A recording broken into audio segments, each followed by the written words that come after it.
National international brands మూసేయండి, మేము తయారు చేసి అమ్మండి, అయ్యే తాగి చావండి. డెమోక్రసీ అసలు ప్రజాస్వామ్యం బతికిందా లాస్ట్ 5 years? వైసీపీలో దురదృష్టకరమైన పరిస్థితులు. అందుకే నేను చెప్తుండా, మీ పార్టీ ఇప్పుడు SGS ల్యాబొరేటరీ, అది top laboratory, SGS laboratory Chennai, ISI మాకు ఉంది. వాళ్ళు ఏమిచ్చారు టెస్టులలో? ఒక్కొక్క బ్రాండ్ 3 బ్రాండ్లు వాళ్ళు టెస్ట్ చేశారు. ఆంధ్ర గోల్డ్, 9 Seahorse, సిల్వర్ స్లైఫ్ విస్కీ. ఆంధ్ర గోల్డ్ విస్కీలో టెస్ట్ చేస్తే కనుగొన్న విష రసాయనాలు పైరోగలాల్, ఐసోపులరిక్ యాసిడ్. ఏ బ్రాండ్లో? ఆంధ్ర గోల్డ్ విస్కీలో విషపూరిత రసాయనాలు పైరోగలాల్, ఐసోపులరిక్ యాసిడ్. రెండో బ్రాండ్ సిల్వర్ స్ట్రైప్ విస్కీ, దాంట్లో ఏం కనుగొన్నారు? పైరోగలాల్, ఐసోపులరిక్ acid, diethanol phthalate. SGS laboratory ఇచ్చిన మూడో బ్రాండ్ సీహార్స్ విస్కీ, దాంట్లో పైరోగలాల్, ఐసోపులరిక్ యాసిడ్, డైఇథనాల్ థాలేట్. దీంట్లో ఇవి తాగితే వచ్చే మనుషులకి ఆరోగ్యాలు పోవటం, ప్రాణాలు పోయేదానికి కారణాలు దీంట్లో రసాయనాల గురించి చాలా క్షుణ్ణంగా రాసి ఉంది. నేను అప్పట్లో 3 సార్లు ప్రెస్ కాన్ఫరెన్స్ పెట్టా. 2020 మే 5వ తేదీ నేను చెప్పా, 2023 జూన్ 14 చెప్పా, ప్రెస్ కాన్ఫరెన్స్ పెట్టి చెప్పా, 2023 అక్టోబర్ 16 చెప్పా. ఏం ఉపయోగం? మాకెవరు ఎదురు, మాకు డబ్బుంటే చాలు అనుకున్నారు. నేనేమంటాను, మనుషుల ప్రాణాలు తీసే హక్కు నీకు ఎక్కడిది అంటాను. ఈరోజు పెహల్గాంలో 26 మంది చనిపోతే, ప్రపంచం అన్యాయంగా చనిపోతే, ఇక్కడ నీ మందు దాగి, ఈ మందు దాగి, కల్తీ మద్యం తాగి చనిపోయింది ఎవరు? ఎస్సీలు, ఎస్టీలు, బీసీలు.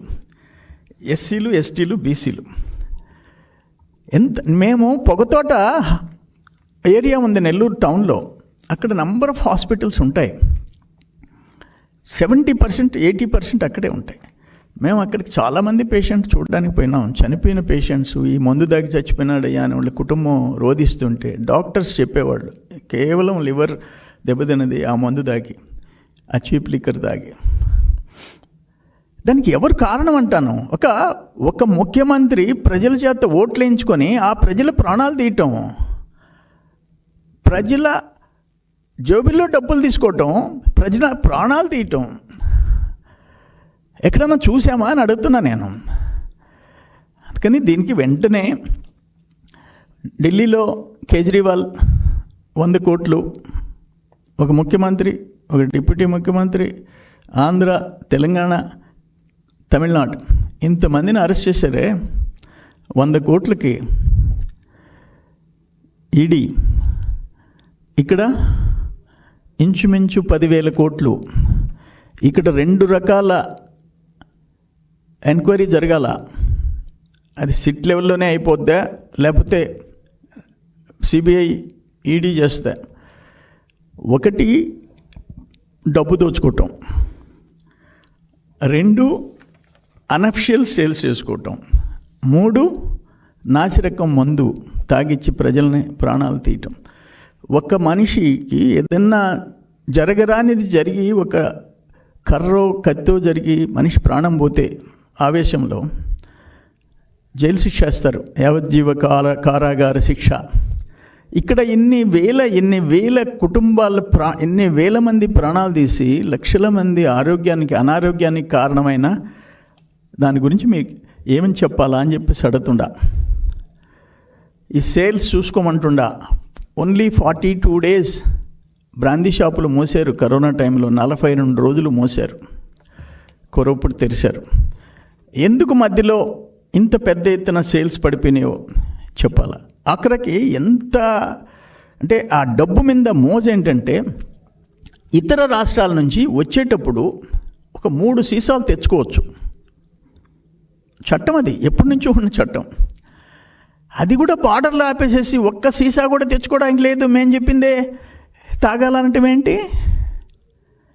డెమోక్రసీ సచ్చిందని చెప్పేసి నేను చెప్పింది అందుకే, అంతకంటే ఇంకొకటి లేదు. ఈరోజు